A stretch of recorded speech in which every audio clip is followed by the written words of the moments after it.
بسم اللہ الرحمن الرحیم۔ سورہ بقرہ کا 5واں رکوع۔ اس سورہ بقرہ کا 5واں رکوع، اس رکوع کا میں ترجمہ بھی کر چکا ہوں، اور کچھ بنی اسرائیل سے متعلق ہے یہ رکوع، تو میں کچھ بنی اسرائیل کی تاریخ بتا رہا تھا تاکہ قرآن مجید میں جہاں بھی بنی اسرائیل کا تذکرہ آئے گا تو آپ کو کچھ ایک خاکہ ذہن میں آ جائے گا۔ تو میں نے پچھلے لیکچر میں یہ بتایا تھا کہ بنی اسرائیل سے جو خصوصی خطاب ہے قرآن مجید میں، اور ان کا تذکرہ بھی بہت زیادہ، وہ دو وجہ سے۔ ایک وجہ کہ ان کو کتاب دی گئی، انہوں نے اپنے پیغمبروں کی بات نہ مانی، کتاب پر عمل نہیں کیا، تو اللہ تعالیٰ نے ان سے روحانی اقتدار چھین کر بنی اسماعیل کے ہاتھ میں دے دیا۔ تو یہ بتانا مقصد ہے۔ تو یہودی بار بار اعتراض کرتے تھے کہ یہ ہم میں کیوں نہیں، ہم کیوں کسی اور کو فالو کریں، تو اس کی وجہ بتائی گئی۔ دوسری یہ بھی اس لیے بھی بار بار خطاب کیا گیا ہے بنی اسرائیل سے کہ بنی اسرائیل رسول اللہ صلی اللہ علیہ وسلم کو جتنی اچھی طرح جانتے تھے کہ آپ سچے نبی ہیں، کوئی اور اتنی اچھی طرح نہیں جان سکتا تھا، اس لیے کہ وہ اہل کتاب تھے، اور اہل کتاب کو معلوم تھا کہ ایک آخری پیغمبر آنے والا ہے جن کا نام احمد ہوگا، محمد ہوگا، ان کے والد کا یہ نام ہوگا، فلاں جگہ پیدا ہوں گے، اور کہاں سے ہجرت کر کے کہاں آئیں گے۔ بلکہ یہودی جو مدینہ میں آباد ہوئے اس کی وجہ بھی یہی تھی کہ آخری نبی آئے گا تو ہم یہاں پر آباد ہوں گے، وہ یہاں ہجرت کر کے آئے گا، تو اس لیے قرآن ان کو بھی خطاب کرتا تھا۔ تو یعنی بنی اسرائیل کو بھی قرآن نے بہت خطاب کیا کہ تم پہلے ایمان لے کر آؤ تاکہ تمہیں دیکھ کر دوسرے لوگ بھی ایمان لے کر آئیں۔ یا بنی اسرائیل، اے اسرائیل والو، اذکروا نعمتی التی انعمت علیکم، میری ان نعمت کو یاد کرو جو میں نے تم پر کی تھی۔ وہ کیا نعمت تھی؟ حضرت موسیٰ علیہ السلام کا ان میں آنا، پھر فرعون سے نجات ملنا، پھر زمین پر داؤد اور سلیمان علیہ السلام کے ذریعے ان کی حکومت کا قائم ہونا، اور علم، اور روحانی علم اور مادی علم دونوں میں اللہ نے ان کو فضیلت دی تھی۔ اسی نعمت کا تذکرہ ہے کہ اس کو یاد کرو۔ یاد کرنے کا مطلب کیا ہے؟ اس کو یاد کر کے اللہ کا شکر ادا کرو، اور شکر کا مطلب کیا ہے؟ اللہ کے پیغمبر پر ایمان لے کر آؤ، کیونکہ اصل مقصد تو اللہ کی ذات ہے نا۔ وہ جس کو بھی رسول بنا کے بھیجے گا، اگر دلائل سے اس کا رسول ہونا ثابت ہوگا تو اس پر ایمان نہ لانا یہ اللہ کی ناشکری ہے۔ وَأَوْفُوا بِعَهْدِي، اور میرے عہد کو پورا کرو، یعنی میں نے جو تم سے عہد لیا ہے، وہ عہد کیا لیا ہے کہ تم میری اطاعت کرو گے، میرے پیغمبروں پر ایمان لاؤ گے، ان کو فالو کرو گے۔ اوفی بعہدکم، تو تم سے جو میں نے عہد کیا تھا وہ میں پورا کروں گا۔ وہ اللہ نے عہد کیا کیا تھا؟ اگر تم ایمان لاؤ گے تو اللہ تمہیں زمین کی حکومت دے گا۔ تو جب بھی بنی اسرائیل نے اللہ کی اطاعت کی ہے، جیسے پہلے جہاد کیا تھا اللہ کے کہنے سے، تو داؤد علیہ السلام کے ذریعے حکومت قائم ہو گئی، تو اب بھی اللہ تعالیٰ فرما رہے ہیں کہ تم میری اطاعت کرو گے اور میرے عہد کو پورا کرو گے، یعنی پیغمبر پر ایمان لاؤ گے، تو اب بھی میں تمہیں زمین کی حکومت دے دوں گا۔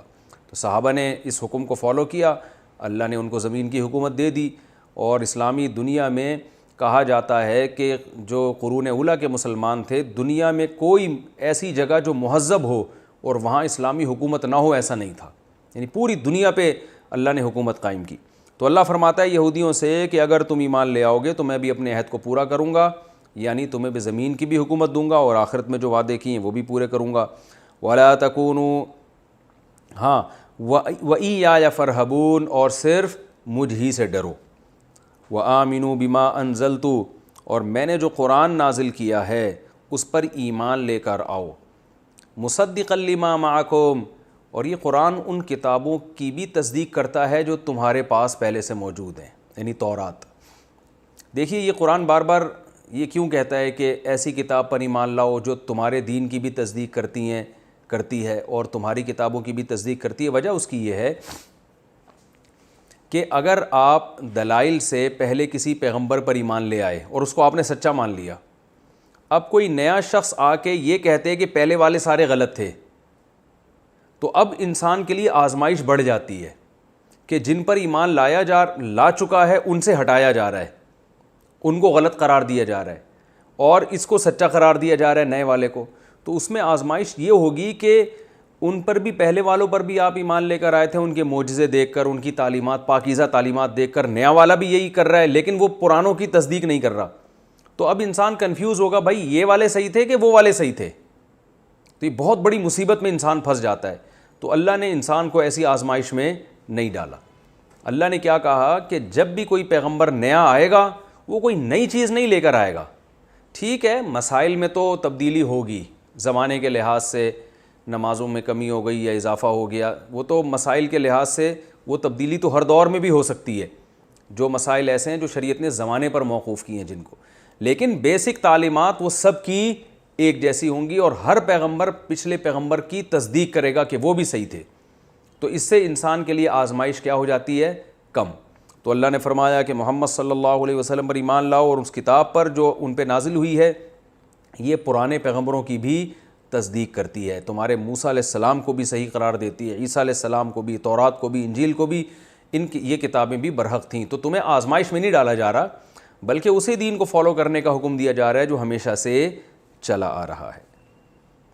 وَلَا تَكُونُوا أَوَّلَ كَافِرٍ بِهِ, اور اس کے پہلے کافر نہ بنو. پہلے کافر کا کیا مطلب ہے کہ تم اگر انکار کرو گے تو تمہیں دیکھ کر دوسرے بھی انکار کریں گے, تو تم انکار کرنے والوں میں پہلے نمبر پہ آ جاؤ گے. تو جو برائی میں پہل کرتا ہے وہ زیادہ بڑا ذمہ دار ہوتا ہے.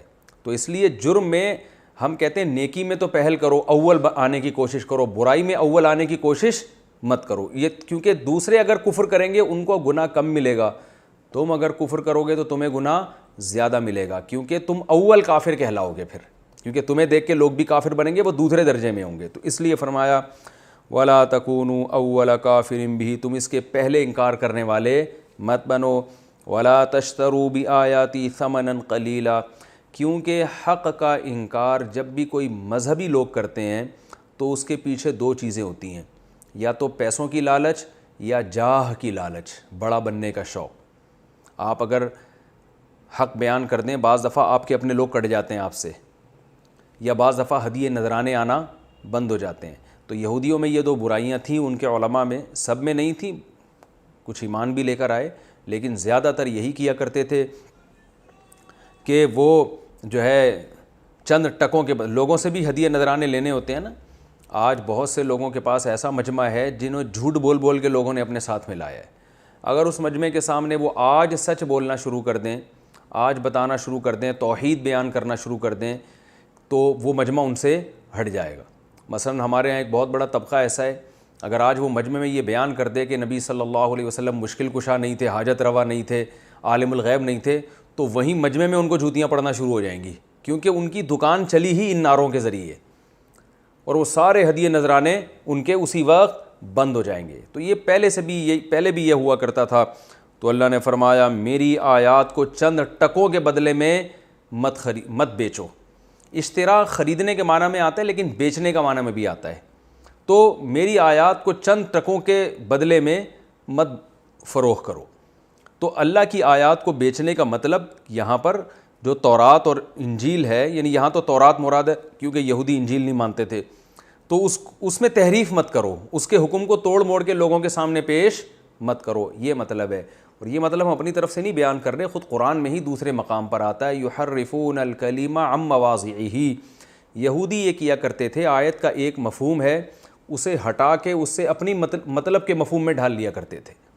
آج بھی بہت سے ہمارے متجدد قسم کے پروفیسر ہیں, آیت کا ایک مطلب ہوتا ہے, اس کا ایک سیاق و سباق سے صاف پتہ چل رہا ہوتا ہے یہ مفہوم ہے, لیکن وہ کیا کرتے ہیں اس آیت میں گھما پھرا کے ایسی تعویل کر دیتے ہیں کہ وہ آپ کے مطلب کے مطابق ہو جاتی ہے. یہ تحریف آج قرآن میں بھی ہوتی ہے, اور پہلے تورات و انجیل میں بہت کثرت سے ہوا کرتی تھی.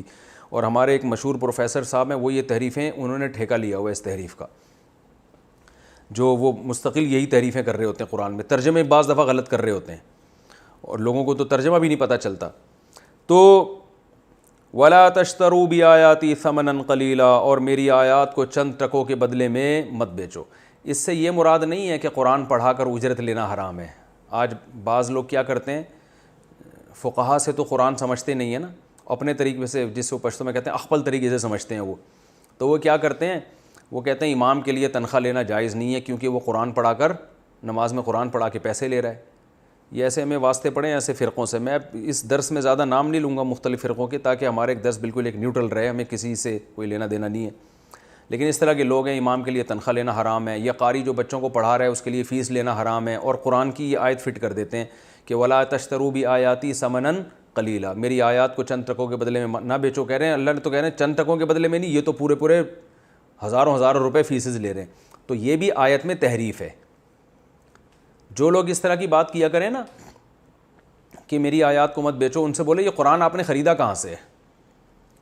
جس دکان سے آپ نے خریدا ہے پیسے دے کے, تو اس دکان کو پہلے اس دکان والے کو یہ آیت سنانی چاہیے تھی کہ اللہ فرما رہے میری آیات کو چند ٹکوں کے بدلے میں نہ بیچو, تم تو پورا آیت نہیں پورا قرآن بیچ رہے ہو. تو ظاہر ہے ہر آیت کا ایک مفہوم ہوتا ہے. یہاں بیچنے سے مراد کیا ہے؟ تحریف کرنا. یہ بھی اللہ کی آیات پہ سودے بازی ہو گئی نا. یہ مراد نہیں ہے قرآن چھاپ کے فروخت کرنا, یہ بالکل جائز ہے. یا یہ قاری کوئی پڑھا کر فیس لے لیتا ہے بیچارہ, اس کو گھر چلانا ہے اپنا, تو یہ بیچنے میں داخل نہیں ہے. اس سے مراد ہے تحریف نہ کرو. دوسری بات یہ کہ بعض لوگ ہم نے یہ بھی دیکھے ہیں جو کیا کرتے ہیں کہ تراویح پڑھانے کی اجرت لے رہے ہوتے ہیں, جو سب کے نزدیک ناجائز ہے. اور ان سے جب یہ کہا جاتا ہے, اگرچہ یہ آیت کا اس سے تعلق نہیں ہے, لیکن ویسے تراویح پڑھانے کی اجرت لینا اس پر علماء کا اتفاق ہے کہ جائز نہیں ہے. اب اس کے دلائل کیا ہیں یہ ایک الگ ٹاپک ہے. تو وہ کیا کرتے ہیں کہ تھوڑے پیسے لینا جائز نہیں, زیادہ پیسے لینا جائز ہے. وہ یہ آیت پڑھ لیتے ہیں کہ اللہ کی آیات کو تھوڑے سے پیسوں میں مت بیچو. کیا مطلب؟ وہ کہتے ہیں زیادہ پیسے دے سکتے ہو. تو یہ بھی آیت میں کیا ہے؟ تحریف ہے. اصل میں اس کو کہتے ہیں قید اتفاقی. یہ ٹرم یاد رکھیں کہ بعض چیزیں ایسی ہیں کہ وہ زیادہ بھی ہوں تو تھوڑی ہی ہیں وہ. تو تحریف قرآن کے بدلے میں اگر آپ کھربوں روپے بھی کسی سے لیتے ہو تو وہ بھی چند ٹکے ہیں. یعنی قرآن چند ٹکوں کا مطلب یہ نہیں کہ چند ہی ہوں, زیادہ لے سکتے ہو, نہ, زیادہ بھی نہیں لے سکتے اور تھوڑے بھی نہیں. تو اللہ نے جو بھی قرآن کا عوض لیا جائے گا, قرآن میں تحریف کے بدلے میں جو رقم بھی لی جائے گی, اس کو تھوڑا ہی قرار دیا ہے. اس لیے کہ آپ اگر حق بیانی کرتے, یہودی اگر تورات صحیح طرح سے لوگوں کے سامنے پیش کرتے, تو آخرت میں انہیں جو اجر ملتا وہ اتنا زیادہ ہوتا کہ دنیا کے کھربوں روپے بھی اس کے مقابلے میں ثمناً قلیلہ ہیں, چند ٹکے ہیں. سمجھ رہے ہیں؟ تو یہ قرآن کی ایک ٹرم ہے. قرآن ایسے موقع پہ یہ لفظ, جیسے ہم کہتے ہیں یار تو بک گیا ہے چند ٹکوں کے بدلے میں. کیا مطلب؟ تو نہ بکتا تو کتنا نوازا جاتا, تو تھوڑے سے ٹکوں میں بک گیا. حالانکہ وہ تھوڑے سے میں ہوتا تو بکتا کیوں ہو؟ تھوڑے سے پیسوں میں تھوڑی کوئی بکتا ہے, ہمیشہ زیادہ پیسوں میں لوگ بکتے ہیں. تو یہاں بھی مطلب یہ ہے کہ آخرت کے مقابلے میں یہ کیا ہے؟ ثمناً قلیلہ, چاہے پوری دنیا ہی کوئی لے لے. تو اللہ نے فرمایا کہ اللہ کی آیات کو چند ٹکوں کے بدلے میں مت بیچو. وَإِيَّايَ فَاتَّقُونَ, اور صرف مجھ سے ڈرو. وَلَا تَلْبِسُوا الْحَقَّ بِالْبَاطِلِ وَتَكْتُمُوا الْحَقَّ وَأَنْتُمْ تَعْلَمُونَ, اور حق کو باطل کے ساتھ ملتبس مت کرو. ملتبس تھوڑا گاڑا لفظ ہے, خلط ملط مت کرو, مرج مت کرو. جتنے بھی باطل لوگ ہیں نا, تو یاد رکھیے ایسا کبھی نہیں ہوتا کہ وہ ہر بات ہی غلط کرتے ہوں, بلکہ غلط کے درمیان میں صحیح باتیں بھی اور ان صحیح میں ملا کے غلط بھی کر رہے ہوتے ہیں. آج بھی جتنے بھی آپ کو اسکالر نظر آئیں گے جو باطل ہیں, جو اسلام کا غلط نقشہ پیش کر رہے ہیں, وہ کچھ باتیں صحیح بھی کر رہے ہوتے ہیں. تو حق اور باطل کو آپس میں مرج مت کرو, حق کو حق رہنے دو, باطل کو باطل رہنے دو. تو یہودیوں نے جو تحریف کی ہے اس میں جو ایک بہت بڑا جرم ان کا یہ بھی تھا کہ حق اور باطل کو آپس میں ملتبس کیا کرتے تھے. وَتَكْتُمُوا الْحَقَّ, اور حق کو چھپاؤ مت, کتمان حق سے. وَأَنْتُمْ تَعْلَمُونَ, جبکہ تم جانتے بھی ہو کہ حق کیا ہے اور باطل کیا ہے. کوئی جہالت میں اگر ایسا کام کرے تو قابل کسی حد تک وہ قابل معافی ہوتا ہے, لیکن تم جان بوجھ کے یہ کام مت کیا کرو. تو یہود سارے یہ کام کیا کرتے تھے. ان میں سب سے بڑا جو حق اور باطل میں وہ التباس کر رہے تھے وہ یہ کہ ایک طرف وہ یہ بھی کہتے تھے کہ نبی آنے والا ہے, لیکن جب پوچھا جاتا وہ کون سے نبی ہیں تو یہ نہیں بتاتے تھے کہ یہ محمد ابن عبداللہ ہیں, آپ صلی اللہ علیہ وسلم. تو یعنی جو اتنی مبہم بات تو کرتے تھے کہ نبی آئے گا. بھئی ساری علامتیں تو وہ ان نبی میں پائی جاتی ہیں, تو ایمان کیوں نہیں لے کر آتے؟ تو کہتے نہیں یہ وہ نبی نہیں ہے. تو یہ بھی حق اور باطل کو مشتبہ کرنے والی بات ہے. فرمایا وَأَقِيمُوا الصَّلَاةَ وَآتُوا الزَّكَاةَ وَارْكَعُوا مَعَ الرَّاكِعِينَ, اور نماز قائم کرو اور زکوٰۃ ادا کرو اور رکوع کرنے والوں کے ساتھ رکوع کیا کرو. دیکھیں نماز کا حکم اللہ نے اس لیے دیا کہ نماز تواضع سکھاتی ہے. جب بھی یہودیوں کی برائی کیا تھی؟ حق کا انکار. اور اس انکار کی بیس کیا تھی؟ دو چیزیں ہوتی ہیں ہر برائی کے پیچھے عام طور پہ. نمبر ایک, مال کی محبت, پیسوں کی لالچ میں انسان حق نہیں بیان کر رہا ہوتا. نمبر دو, بڑا بننے کا شوق. مثال کے طور پر اگر آپ تسلیم کر لیتے ہیں کہ اللہ نے فلاں کو صلاحیت مجھ سے زیادہ دی ہے تو ظاہر ہے لوگ اس کی طرف جانا شروع ہو جائیں گے, آپ چھوٹے اور وہ بڑا ہو جائے گا. تو یہ چیز بھی لوگوں کو روکتی ہے حق کے بیان کرنے سے. تو یہ چیز بھی لوگوں کو روکتی ہے حق کے بیان کرنے سے. تو نتیجہ یہ نکلتا ہے کہ آپ جیلسی کا شکار ہونا شروع ہو جاتے ہیں. تو اللہ تعالیٰ نے دونوں علاج بتائے ہیں. حق سے روکنے والی چیز کیا ہے؟ تکبر ختم کرنے کا طریقہ کیا ہے؟ نماز. جب انسان اللہ کے سامنے جھکتا ہے, سجدہ کرتا ہے, سبحان ربی الاعلیٰ, سبحان ربی العظیم, یہ چیزیں پڑھتا ہے سوچ سمجھ کے, تو اس میں تواضع پیدا ہوتی ہے. اور دولت کی لالچ کیسے ختم ہوتی ہے؟ وہ زکوٰۃ سے. تو یہودیوں کو حکم دیا جا رہا ہے, اور یہودیوں کے تو ہم سب کو حکم دیا جا رہا ہے. حضرت عمر رضی اللہ تعالیٰ عنہ جب ان آیات کی تلاوت کیا کرتے تھے تو فرمایا کرتے تھے مزل قوم فما تغنا بهذه الآیات الا انتم, بنی اسرائیل تو گزر گئے, اب ان آیات میں ہم ہی سے خطاب ہو رہا ہے کہ بھئی وہ برائیاں تم نے اپنے اندر پیدا نہیں کرنی ہیں, کیونکہ یہ چیزیں آج ہمیں بھی حق سے روکتی ہیں. تو اللہ نے فرمایا نماز قائم کرو اور زکوٰۃ دو, ورکعوا مع الراکعین, اور جیسے دوسرے لوگ اللہ کے سامنے جھکتے ہیں. یہاں رکوع سے رکوع کرنا مراد نہیں ہے بلکہ اللہ کے سامنے جھکنا. تو جیسے دوسرے لوگ اللہ کے سامنے جھکتے ہیں تم بھی اللہ کے سامنے جھکا کرو. یہاں یاد رکھیں مع کا معنی یہ نہیں ہے کہ دوسرے جب جھک رہے ہو تو تم بھی جماعت کی نماز میں شریک ہو کے ان کے ساتھ جھکو, وہ ایک الگ حکم ہے جماعت سے نماز پڑھنا. یہاں یہ ہے کہ اس فعل میں تمہیں بھی ان کے ساتھ شریک ہونا ہے, یعنی جیسے دوسرے اللہ کے سامنے جھک رہے ہیں اللہ کے حکم کے سامنے, تم نے بھی اللہ کے حکم کے سامنے جھکنا ہے. کیونکہ یہودی کہتے تھے ہم الگ مخلوق ہیں, ہم الگ ٹائپ کے لوگ ہیں, جو پبلک جو کر رہی ہے ہم وہ نہیں کریں گے.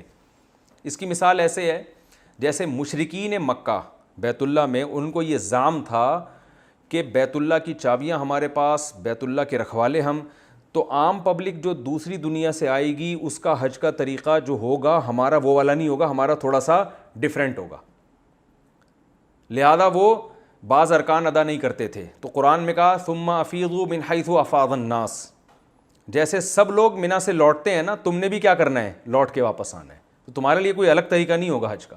تو یہاں بھی یہ تھا کہ بھئی ہم کیوں جیسے دوسرے لوگ رکوع کر رہے ہیں, سجدہ کر رہے ہیں, اللہ کے سامنے جھک رہے ہیں, ہم کیوں جھکیں؟ ہم تو بنی اسرائیل کی اولاد ہیں, ہم تو یعقوب علیہ السلام کی اولاد میں, ہم تو اللہ کے بیٹے ہیں, ہم تو یوں ہیں. اللہ نے فرمایا جیسے سب اللہ کی اطاعت کر رہے ہیں, اللہ کو فالو کر رہے ہیں, تمہیں بھی اللہ کی اطاعت اور اس کی فرما برداری کرنی پڑے گی. تو یہاں رکوع سے یہ بھی مراد ہو سکتا ہے نماز والا, نماز میں جھکنا جس میں رکوع بھی آ گیا, سجدہ بھی آ گیا, اور رکوع سے اللہ کے حکم کے سامنے اپنے آپ کو سپرد کر دینا. یہ دونوں اس آیت کے مفہوم میں داخل ہو سکتے ہیں.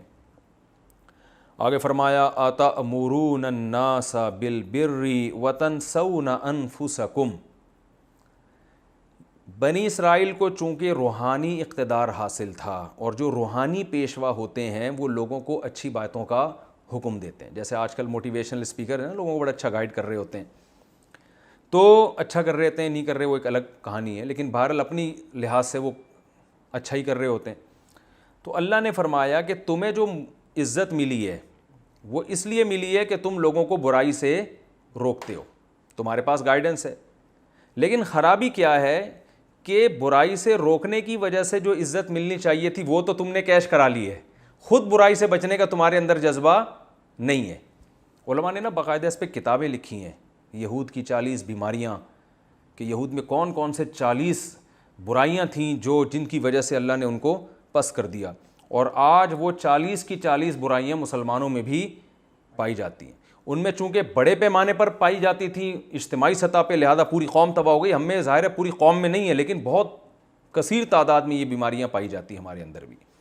تو ان میں ایک بیماری یہ بھی ہے کہ دوسروں کو اچھی نصیحت کرنا تاکہ عزت ملے, لوگ سمجھیں آپ بہت اچھے ہیں, بہت نیک ہیں, لیکن اپنے آپ کو بھول جانا. فرمایا تأمرون الناس بالبر, کیا تم لوگوں کو نیکی کا حکم دیتے ہو, وتنسون انفسکم, اور اسی وقت اپنے آپ کو بھول رہے ہوتے ہو, وانتم تتلون الکتاب, جب کہ تم کتاب یعنی اللہ کی کتاب کی تلاوت بھی کرتے ہو. تمہیں تو پتہ ہے کہ یہ کتنا بڑا جرم ہے, وانتم تعلمون, اور تم اس کے انجام کو جانتے بھی ہو.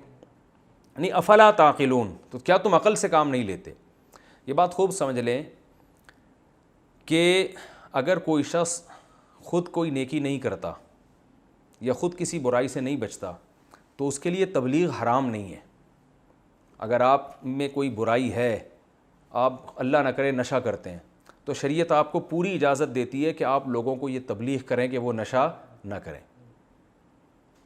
ہوتا یہ ہے کہ ایک آدمی ایک برائی میں مبتلا ہے، جب وہ دوسروں کو کہتا ہے کہ یہ برائی چھوڑو، دوسرے اسے تانا دیتے ہیں کہ تم خود تو نہیں چھوڑتے، تو وہ خود چھوڑتا تو نہیں ہے لیکن لوگوں کو کہنا چھوڑ دیتا ہے، تو یہ ایک نہیں بلکہ ڈبل جرم ہو جائے گا۔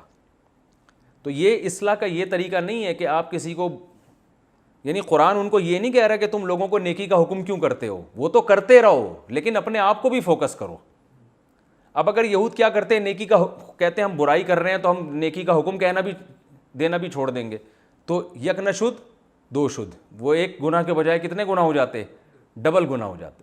تو معاشرے کی اصلاح کا یہ طریقہ نہیں ہے کہ ایک آدمی برائی کر رہا ہے، وہ لوگوں کو اچھائی کی ترغیب دے رہا ہے تو آپ اسے اچھائی بھی چھڑوا دیں، بلکہ آپ اسے یہ کہیں کہ تمہاری زیادہ ذمہ داری ہے کہ تم برائی سے بچو، اچھائی کی ترغیب تو دیتے رہو لیکن اپنے آپ کو بھی فوکس کرو، اپنی طرف بھی توجہ دو۔ تو اللہ تعالیٰ کو یہودیوں سے یہ شکایت نہیں ہے کہ تم لوگوں کو نیکی کا حکم کیوں دیتے ہو، بلکہ شکایت یہ ہے کہ جب تمہاری ذمہ داری ہے نیکی کا حکم دیتے ہو اور یقیناً دیتے رہو، یہ بڑا اچھا کام ہے، تو اپنے آپ کو بھی یاد رکھو، اس میں تمہاری ذمہ داری دوسروں سے زیادہ ہے۔ تو یہ مطلب ہے آیت کا۔ وَتَنْسَوْنَ أَنفُسَكُمْ، اور تم اپنے نفس کو بھول جاتے ہو، وَأَنْتُمْ تَتْلُونَ الْكِتَابَ، جب کہ تم کتاب کی تلاوت بھی کرتے ہو۔ قرآن میں یہ اور بھی جگہ پر آیا ہے کہ جو اللہ کی کتاب کی تلاوت کرتے ہیں ان کی ذمہ داریاں دوسروں سے زیادہ ہیں۔ تو یاد رکھیے کتاب کی تلاوت سے مراد ہے سمجھ کے تلاوت کرنا۔ تو جو قرآن کی تفسیر کے لیکچرز دے رہا ہے یا سن رہے ہیں، جو بھی علماء دے رہے ہیں، جو علماء سن رہے ہیں، جو عوام سن رہی ہے، تو وہ بھی انہی لوگوں میں داخل ہیں جو کتاب کی تلاوت کرتے ہیں، تو ان کی بھی ذمہ داری دوسروں سے زیادہ ہے۔ تو ہمیں اپنے گریبان میں جھانکنا چاہیے ہم ان آیتوں پر کتنا عمل کر رہے ہیں۔ فرمایا وَاسْتَعِینُوا بِالصَّبْرِ۔ اچھا یہاں ایک میں مضمون اور بیان کروں، قرآن مجید کی آیت ہے سورہ صف کی، جس میں اللہ تعالیٰ نے ارشاد فرمایا کہ یا ایھا الذین آمنوا لم تقولون ما لا تفعلون، وہ باتیں کہتے کیوں ہوں جس پر عمل نہیں کرتے۔ تو اس آیت سے بعض لوگوں نے کہا دیکھو جس چیز پر خود عمل نہ ہو تو وہ کہنا بھی جائز نہیں ہے۔ تو یہ یاد رکھیں یہاں پر یہ جو تقولون ہے نا کہ تم کہتے کیوں ہو، تو یہاں کہنے سے مراد ہے کہنے کا دعویٰ، کام کرنے کا دعویٰ۔ عربی میں قرآن مجید کو جو صحیح طرح سے جنہوں نے پڑھا ہے وہ جانتے ہیں کہ بعض دفعہ فعل بول کر ارادہ فعل مراد ہوتا ہے، بعض دفعہ فعل بول کر دعوی فعل مراد ہوتا ہے۔ اس کو میں آسان زبان میں سمجھاتا ہوں۔ قرآن میں آتا ہے یا ایھا الذین آمنوا اذا قمتم الی الصلاۃ فاغسلوا وجوہکم، اے ایمان والو جب نماز کے لیے کھڑے ہو جاؤ تو چہرے کو دھو اپنے۔ اب سوال پیدا ہو جب کھڑے ہی ہو گئے تو اب کیا دھوئیں گے، یہ تو کھڑے ہونے سے پہلے دھونا چاہیے تھا نا، نہیں آ رہا سمجھ میں میرا خیال ہے۔ تو یہاں مراد ہے جب تم کھڑے ہو جاؤ، جب کھڑے ہونے کا ارادہ کر رہو، تو ارادے کو حذف کر کے کھڑے ہونے سے تعبیر کر دیا، مراد کیا ہے، ارادہ۔ تو بعض دفعہ قرآن میں کوئی چیز کہی جا رہی ہوتی ہے لیکن مقصد اس چیز کا دعویٰ ہے۔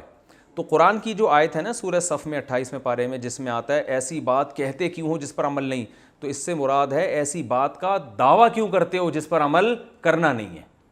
کیونکہ اس آیت کا شان نزول یہ تھا کہ بہت سے صحابہ نے یہ کہا تھا کہ ہم پہ جب جہاد فرض ہوگا ہم کریں گے، تو فرض کروائیں آپ جہاد، ہمیں لڑائی کی اجازت ملے۔ جب اجازت ملی تو وہ بہت مشکل تھا، تو بعض حضرات پس و پیش سے کام لینے لگے، تو اس پہ قرآن نے کہا ایسی چیز کا تم نے دعویٰ کیوں کیا تھا جس پر عمل کرتے نہیں ہو۔ تو دعویٰ کیا تھا کہ جب جہاد فرض ہوگا سب کے سب جائیں گے، تو اب بعض لوگ اس میں پیچھے ہٹ رہے تھے، تو ایسا کیوں ہٹ رہے ہو تم پیچھے، اس میں جو ہے نا پس و پیش سے کام کیوں لے رہے ہو۔ تو یہ مطلب ہے کہ ایسی چیز کا، یعنی میں اگر کوئی نیکی نہیں کرتا یا میں کر نہیں سکتا تو خام خواہ میں مجھے بڑی باتیں کرنے کی اجازت نہیں ہے کہ ہم تو اتنے سخی ہیں، ہم تو یوں ہیں، اور ایسا ہوگا تو ہم یوں کر کے دکھائیں گے۔ تو اس لیے اللہ نے فرمایا کہ وہی بات کا دعویٰ کیا کرو جس پر تم عمل کر سکتے ہو۔ تو اس کا تبلیغ سے کوئی تعلق نہیں ہے۔ تو علماء کا اس پر اجماع ہے کہ اگر آپ کے اندر کوئی برائی ہے تو آپ، یا کوئی نیکی آپ کے اندر نہیں ہے تو آپ تبلیغ اس کی کر سکتے ہیں دوسروں کو۔ بلکہ علماء نے تو یہاں تک لکھا ہے کہ اپنے اندر سے اگر کوئی برائی چھڑوانا چاہتے ہیں تو اس کے خلاف بولنا شروع کر دیں، تو یہ بھی ایک نسخہ ہے، آپ سے وہ برائی چھوٹ جائے گی۔ آپ اگر نشہ کرتے ہیں تو شراب کے خلاف تقریریں شروع کر دیں، آپ خود آپ کے اندر ایک دل میں بات بیٹھ جائے گی کہ یہ کیا چیز ہے، یہ بری چیز ہے۔ ہاں دعویٰ نہ کریں کہ میں شراب نہیں پیتا، میں بہت نیک ہوں، حالانکہ آپ چھپ چھپ کے پیتے ہیں، ٹھیک ہے نا، تو یہ دعویٰ غلط ہو جائے گا۔ آپ نہیں پیتے، میں مثال دے رہا ہوں۔ اللہ نے فرمایا وَاسْتَعِینُوا بِالصَّبْرِ وَالصَّلَاةِ، اور مدد طلب کرو صبر کے ذریعے اور نماز کے ذریعے۔ وَإِنَّهَا لَكَبِيرَةٌ إِلَّا عَلَى الْخَاشِعِينَ، صبر کا معنی ہے روکنا۔ میں اس کی پہلے بھی تشریح کر چکا ہوں، مجھے یاد نہیں پوری طریقے سے، میں دوبارہ کسی موقع پہ ڈیٹیل میں اس کو بیان کروں گا کہ صبر کا لغوی معنی کیا ہے؟ روکنا. مسبورہ اس مرغی کو کہا جاتا تھا جسے نشانہ باندھنے کے لیے، نشانہ سیکھنے کے لیے باندھ دیا جاتا تھا، روک دیا جاتا تھا اس کو. تو نبی نے منع کیا صلی اللہ علیہ وسلم نے کہ مرغیوں پہ اس طرح نشانے بازی مت سیکھو. تو اپنے آپ کو کیا کرنا؟ روکنا. تو یعنی انسان خواہشات کے پیچھے چلتا ہے، تو اللہ یہودیوں کو حکم دے رہے ہیں کہ خواہشات کی پیروی مت کرو، خواہشات کے خلاف چلنے میں جہاد کرو اور اپنے نفس کو روکو. تمہارا دل نہیں چاہتا ایمان لانے کا اور اپنی خواہشات کو قربان کرنے کا، کیونکہ جب اسلام لاؤ گے بہت سی چیزیں تم پہ حرام ہو جائیں گی جو کہ موسیٰ علیہ السلام بھی کر چکے، لیکن تم مانتے نہیں ہو ان کو. تو بہت سی خواہشات تم سے چھوٹ جائیں گی. تو اس میں مدد کس سے طلب کرو؟ صبر کے، یعنی اپنے اندر یہ کوالٹی پیدا کرو. تو حدیث میں آتا ہے من یتصبر یصبرہ اللہ. سوال پیدا ہوتا ہے نا، صبر تو خود ایک مشکل کام ہے. بھائی ایک کڑوی دوا آپ سے پی نہیں جا رہی، تو حکیم آپ کو یہ مشورہ دیتا ہے کہ بھائی چینی ملا کے پی لو، تو پھر تو پی لیں گے آپ. لیکن وہ کہہ رہے کریلے کا شربت ملا کے پی لو، تو آپ کہیں گے وہ کون سا آسان ہے؟ بھائی کڑواہٹ سے بچنے کے لیے تمہیں بچنے کی، یعنی کڑوا ذائقہ ختم ہو جائے کسی طریقے سے، تو آپ تو اور کڑوا ملانے کا حکم دے رہے ہیں. تو سوال یہ پیدا ہوتا ہے کہ صبر کرنا بذات خود بھی تو ایک مشکل کام ہے نا. تو جب وہ اتنا مشکل کام کر سکتے ہیں تو باقی چیزیں نہیں کر سکتے. تو یہاں قرآن بیان کر رہا ہے کہ صبر کے ذریعے تمہیں مدد ملے گی. اس کی تشریح حدیث میں ہے، آپ صلی اللہ علیہ وسلم نے فرمایا من یتصبر یصبرہ اللہ. جو صبر کرنا چاہتا ہے نا، اللہ اسے صبر کی توفیق دے دیتا ہے. یعنی صبر ایک ایسی نیکی ہے جو دیکھنے میں مشکل لگتی ہے، لیکن اس نیکی میں اللہ کی مدد دوسری نیکیوں کی نسبت زیادہ ہوتی ہے. تو اب ہم یوں مثال دے سکتے ہیں، بھائی کڑوی دوا نہیں پی جا رہی تو ایک ایسا کڑوی چیز ملا کے پی لو کہ وہ ہے تو کڑوی، لیکن وہ تمہیں اتنی کڑوی لگے گی نہیں جتنی یہ لگ رہی ہے سیم، لیکن اس کا ٹیسٹ کچھ اس طرح کا ہے، وہ تمہاری فطرت سے میچ کرتا ہے. تو یہ بھی کڑوی ہے، لیکن اللہ نے فرمایا یہ ایسی چیز ہے جو یہ مانگتا ہے نا اللہ سے اور کوشش کرتا ہے، تو یہ والی نعمت اس کو مل جاتی ہے. تو اور دوسرا نماز، کیونکہ نماز میں کیا فائدہ ہوگا کہ اللہ کی طرف دھیان. تو یہ ساری قربانیاں ہم اللہ ہی کے لیے دے رہے ہیں. تو جب اللہ سے دوستی ہو جائے گی نماز کے ذریعے، کیونکہ دیکھیں جب بھی کسی سے تعلق بڑھانا ہو تو اس کے ساتھ سٹنگ کا ٹائم ڈیوریشن کیا کر دیں؟ بڑھا دیں. سٹنگ کا ٹائم بڑھے گا تو ہیلو ہائی ہو جاتا ہے. شروع میں پہلی دفعہ آدمی ملتا ہے تو اجنبی سے لگتا ہے نا، تھوڑی دیر رہتے رہتے دوستی ہو جائے، کہتے ہیں لنگوٹی یار ہے بھائی، لنگوٹی یار. تو کیا ہے، اکٹھے ہی تھڑے پہ بیٹھا کرتے تھے، گٹر کے ڈھکنوں پہ بیٹھا کرتے تھے اور آوارہ گردی، تو وہ لنگوٹی یار بن گئے، وحشت ختم. تو اللہ سے دوستی کے لیے کیا ہے کہ اللہ کے ساتھ سامنے ہاتھ باندھ کے انسان کھڑا ہو. تو وہ جتنا زیادہ نماز پڑھے گا اتنا اللہ سے تعلق، اور جب اللہ سے تعلق بنے گا تو اللہ کے لیے قربانی دینا آسان، حکومت چھوڑنا، دولت کو قربان کرنا، جو یہودی جس کے لیے تیار نہیں تھے، تو یہ دونوں کام آسان ہو جاتے ہیں. تو اس لیے اللہ نے فرمایا نماز پڑھو. اور لیکن اللہ نے فرما دیا وَإِنَّهَا لَكَبِيرَةٌ إِلَّا عَلَى الْخَاشِعِينَ. لیکن یہ نماز ایک مشکل کام ہے مگر ان لوگوں پر جن کے دلوں میں اللہ کا خوف ہے. اب وہی سوال پیدا ہوتا ہے کہ اللہ تو ہمیں ایسا نسخہ دے رہا ہے جو بذات خود ایک مشکل ہے. بھائی نماز ہی اگر پڑھنی ہوتی تو باقی حکام پہ عمل نہیں کر لیتے، یہ تو خود ایک مشکل ہے. تو اللہ نے فرمایا اس مشکل کو آسان کرنے کا حل ہم تمہیں بتاتے ہیں کہ جن کے دل میں اللہ کا خوف ہے ان کے لیے مشکل نہیں ہے. اور ان خوف کی دو علامتیں، الذین یظنون انہم ملاقو ربہم، یہ وہ لوگ ہیں جن کا یہ گمان ہے کہ ہم نے اپنے رب سے ملاقات کرنی ہے اور اس کی طرف لوٹ کر جانا ہے. تو جن کو ہر وقت یہ گمان رہتا ہے ان کے لیے نماز پڑھنا مشکل کام نہیں. تو کیا مطلب، اس استحضار کو اور اس خیال کو بڑھا دو. ہر وقت یہ سوچتے رہو بھائی یہ دنیا دار فانی ہے، یہاں سے ہم نے نکلنا ہے. آج اللہ کے سامنے کھڑے ہوتے ہوئے ہمیں تکلیف ہو رہی ہے کاروبار چھوڑنا، تو ایک دن اللہ ہی کے سامنے آ کے سب بیوی بچوں کو چھوڑ چھاڑ کے، دکان کاروبار بزنس سب کچھ چھوڑ چھاڑ کے آنا کدھر ہے؟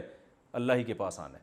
تو حدیث میں آتا ہے کہ نبی صلی اللہ علیہ وسلم نے فرمایا کہ جو صف اول میں نماز پڑھا کرتا تھا تو قیامت کے دن بھی سب سے آگے جگہ اسی کو ملے گی، اللہ کے سب سے قریب وہ ہوگا. تو جو صف آخر میں پڑھتا تھا تو قیامت کے دن بھی سب سے پیچھے ہی اللہ تعالیٰ اس کو جگہ دیں گے. تو یہ یعنی نماز میں انسان دلچسپی لے.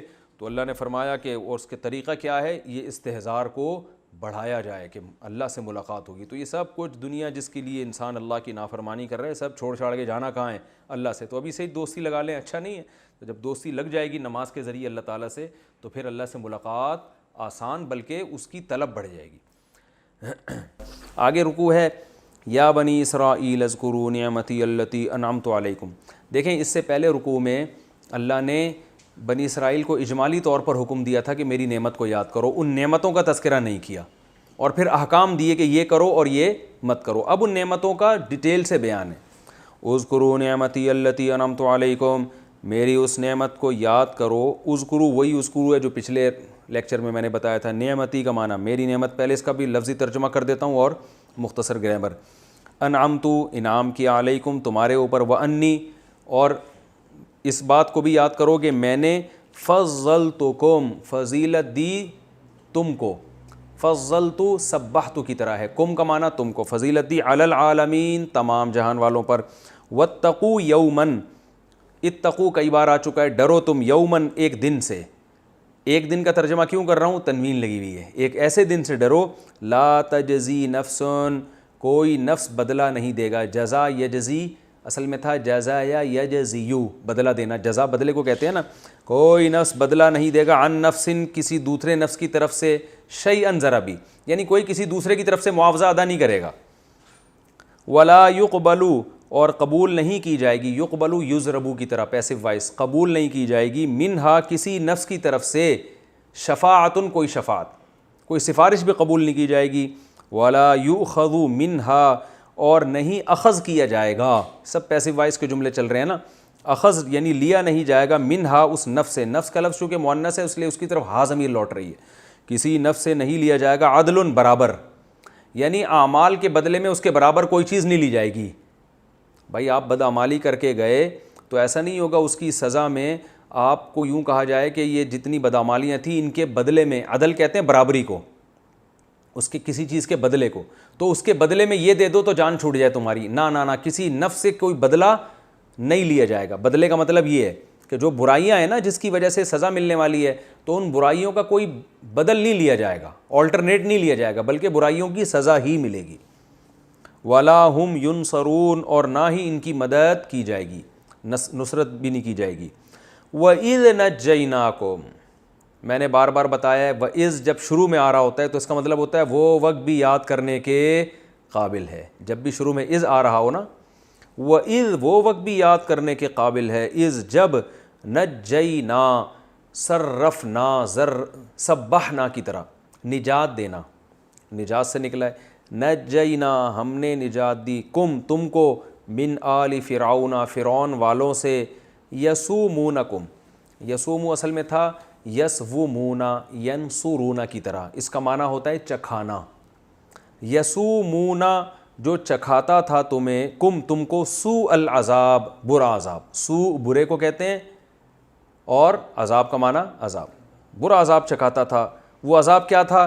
یذبحون ذبح کرنا، یسبحون کی طرح، ذبح یذبح سبح یسبح کی طرح ذبح کرتا تھا، ابناءکم تمہارے بیٹوں کو، ابن کی جمع ابناء، تمہارے بیٹوں کو ذبح کرتا تھا، ویستحیون حیات سے نکلا ہے، استحیاء حیات یعنی زندہ رکھنا کسی کو، اصل میں تھا یستحییون یستخرجون کی طرح، اور زندہ رکھتا تھا نساءکم تمہاری عورتوں کو، نساء عورتوں کو کہتے ہیں، اس کی واحد نہیں آتی، یہ پلورل ہی ہے، اس کی واحد آتی ہے امرأتن ایک عورت، تمہاری عورتوں کو زندہ رکھتا تھا، وفی ذالکم ذالکم کا معنی یہ، اور اس بات میں بلاء آزمائش تھی، بلا کسے کہتے ہیں؟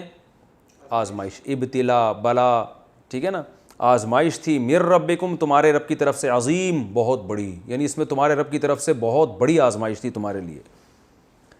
وَإِذْ اور اس وقت کو بھی یاد کرو، یا وہ وقت بھی یاد کرنے کے قابل ہے، فرقنا جب پھاڑ ڈالا ہم نے، بکم تمہارے ساتھ، فرق سے نکلا، فرق کسے کہتے ہیں؟ جدا کرنا، کہتے ہیں نا یار ان میں فرق کرو یار، ڈفرینس کو بھی فرق کہتے ہیں نا، تو کوئی بھی دو چیزوں کو جب جدا کیا جاتا ہے تو فرق کرنا، اور فرقا یفرق، وَإِذْ فَرَقْنَا ضربنا کی طرح، جب پھاڑ ڈالا ہم نے تمہارے ساتھ، البحرا سمندر کو، بحر کسے کہتے ہیں عربی میں؟ سمندر، فَأَنْجَيْنَاكُمْ انجینا اکرمنا تو ہم نے نجات دی تم کو، وَأَغْرَقْنَا اغرقنا اغرق یغرق اغراقا، اکرم یکرم اکرامن کی طرح، اور اغرقنا اور ہم نے غرق کر دیا، آل فرعون فرعون کی آل کو، وَأَنْتُمْ تَنْظُرُونَ، اور کنڈیشن یہ تھی کہ تم یہ منظر دیکھ رہے تھے۔ اب بنی اسرائیل یہ والے تو نہیں دیکھ رہے تھے، ان کے باپ دادا دیکھ رہے تھے نا، گویا باپ دادا کا دیکھنا اور ان سے خبر کا نقل ہونا یہ بالکل ایسے ہی جیسے خود تم اپنی آنکھوں سے دیکھ رہے تھے۔ وَأَنْتُمْ تَنْظُرُونَ، اور تم یہ سارا منظر دیکھ رہے تھے۔ وَإِذْ، اور وہ وقت بھی یاد کرنے کے قابل ہے، وَاعَدْنَا مُوسَىٰ، وَاعَدَ يُوَاعِدُ مُوَاعَدَةً، ضَارَبَ يُضَارِبُ مُضَارَبَةً کی طرح اس کا معنی وعدہ کرنا۔ اور وہ وقت بھی یاد کرنے کے قابل ہے جب وعدہ کیا ہم نے موسیٰ سے 40 لیلۃً، 40 راتوں کا۔ 40 عربی میں کسے کہتے ہیں؟ اربع، 4 کو، اور 40 40۔ جب ائمہ اربعہ کا لفظ سنا ہوگا نا، چاروں امام ائمہ اربعہ، خلفائے اربعہ، خلفائے راشدین میں جو 4 ہیں ان کو کہا جاتا ہے۔ اور اس وقت کو یاد کرو جب ہم نے موسیٰ سے وعدہ کیا 40 راتوں کا۔ ثم، پھر اس کے بعد کیا ہوا؟ اتخذتم، اتخذتم اکتسبتم کی طرح ہے، ضربتم اکتسبتم، کمایا تم نے، اتخذتم پکڑا تم نے، اخذ کا، اخذ سے نکلا ہے نا، اخذ کہتے ہیں نا ہم نے صحیح اخذ کیا ہے۔ ثم اتخذتم، پھر تم نے پکڑ لیا یا ٹھہرا لیا، العجل، بچڑا، گائے کا جو بچڑا ہوتا ہے اس کو عربی میں کیا کہتے ہیں؟ عجل، جس کو پنجابی میں کٹا کہتے ہیں، جو بھی کہتے ہیں بہرحال۔ ثم اتخذتم العجل من بعدہ، اس کے بعد تم نے کیا کیا؟ بچڑے کو ٹھہرا لیا۔ کیا ٹھہرا لیا؟ معبود، دوسرے مقام پہ آتا ہے، یعنی موسیٰ علیہ السلام سے ہم نے 40 راتوں کا وعدہ کیا لیکن تم نے کیا کیا؟ بچڑے کو معبود ٹھہرا لیا۔ جب موسیٰ علیہ السلام گئے تھے نا تورات لینے تو پیچھے بچڑے کی عبادت شروع کر دی انہوں نے۔ وَأَنْتُمْ ظَالِمُونَ، اور تم تھے کیا؟ ظالم تھے۔ ثم، پھر اس کے بعد عفونا، عفو کہتے ہیں معافی کرنے کو، کہتے ہیں نا عفو درگزر سے کام لینا چاہیے، عفونا ضربنا کی طرح، عنکم، ہم نے معاف کیا تم کو، من بعد ذالک، اس کے بعد بھی، ذالک یعنی یہ اتنا بڑا جرم کہ گویا اللہ ہاتھ سے اشارہ کر رہے ہیں کہ اس کام کے بعد بھی ہم نے تمہیں کیا کر دیا؟ معاف کر دیا۔ لعلکم، شاید کہ تم، تشکرون، شکر کرنا شروع کر دو، شاید کہ تم شکر گزار بن جاؤ۔ وَإِذْ آتَيْنَا، اور وہ وقت بھی یاد کرنے کے قابل ہے، آتینا، اصل میں تھا اَتَيْنَا، اکرمنا کی طرح، جب ہم نے عطا کیا موسیٰ کو الکتابہ، کتاب، والفرقان، اور فرقان۔ فرقان کتاب ہی کی تفسیر ہے، بعض دفعہ اور کا لفظ بتایا جاتا ہے کسی لفظ کو، اسی لفظ کو ڈیفائن کرنے کے لیے، اردو میں بھی ہے، انگلش میں بھی ہے، یہ تو عربی میں بھی ہے، تو واو، اس واو کو کہتے ہیں عطف تفسیری، یعنی ہم نے تمہیں کتاب عطا کی اور فرقان، یعنی اسی کتاب کا دوسرا نام کیا ہے؟ فرقان ہے۔ فارق کہتے ہیں فرق کرنے والا، فرقان یہ مبالغہ ہے، بہترین فرق کرنے والی، یعنی حق اور باطل میں فرق کرنے والی ہم نے تم کو کتاب دے دی۔ اور یہ بھی ممکن ہے فرقان سے معجزے مراد ہوں، کہ ہم نے موسیٰ علیہ السلام کو کتاب بھی دی اور حق اور باطل میں فرق کرنے والے معجزے، دونوں داخل ہو سکتے ہیں اس میں۔ لعلکم تہتدون، شاید کہ تم ہدایت حاصل کر لو۔ تہتدون اصل میں تھا تہتدیون، تکتسبون کی طرح پڑھا جاتا ہے تہتدون، اہتدا کا معنی ہدایت حاصل کرنا۔ وَإِذْ قَالَ مُوسَىٰ، اور وہ وقت بھی یاد کرنے کے قابل ہے جب موسیٰ نے کہا لِقَوْمِهِ، اپنی قوم سے کیا کہا؟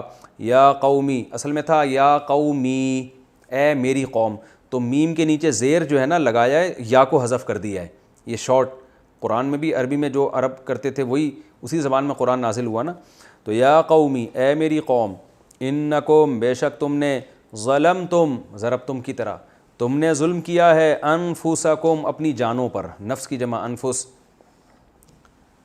فَقْتُلُوا أَنفُسَكُمْ، نہیں، ظلمتم انفسکم بِاتِّخَاذِكُمُ الْعِجْلَ، اصل میں تھا بِاتِّخَاذ، اتخاذ اکتساب کی طرح، اکتساب کا معنی کمانا، اتخاذ کا معنی ٹھہرانا، تو الف سائلنٹ ہو گیا، با لگا شروع میں، تم نے ظلم کیا بِاتِّخَاذِكُمُ الْعِجْلَ، تمہارے بچڑے کو ٹھہرانے کی وجہ سے، با کا معنی وجہ سے، یعنی اس سبب سے، اتخاذ کا معنی ٹھہرانا، کم کا معنی تمہارا، یعنی تمہارا ٹھہرانا بچڑے کو، کیا ٹھہرانا؟ معبود، آگے معبود کا لفظ محذوف ہے، یعنی بِاتِّخَاذِكُمُ الْعِجْلَ معبوداً، تم نے جو بچڑے کو ٹھہرا لیا، اس ٹھہرانے سے تم نے کیا کیا ہے؟ اپنی جانوں پر ظلم کر لیا، یہ ترجمہ ہوگا اس کا۔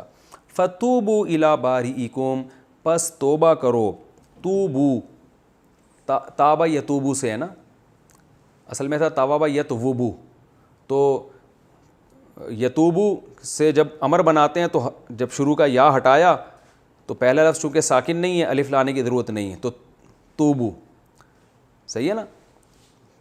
کیا مطلب؟ توبہ کرو تم سب، فتوبو توبہ کرو تم سب، الی باریئکم اپنے پیدا کرنے والے کی طرف، برأ یبرأ کا معنی پیدا کرنا، جو پیدا کرنے والا ہے اس کی طرف توبہ کرو، فقتلوا انفسکم پس قتل کر دو اپنی جانوں کو، تفسیر میں انشاءاللہ بتاؤں گا میں، ذالکم خیر لکم یہ تمہارے لیے بہتر ہے، عند باریئکم تمہارے پیدا کرنے والے کے نزدیک، فتاب علیکم پس پھر اللہ نے تمہاری توبہ قبول کر لی، انہ هو التواب الرحیم بے شک وہ اللہ بہت زیادہ توبہ قبول کرنے والا اور رحم کرنے والا ہے۔ وقت پورا ہو گیا، پھر یہ آگے ایک رکوع کی کچھ آیتیں باقی ہیں، یہ انشاءاللہ اگلے ایپیسوڈ میں۔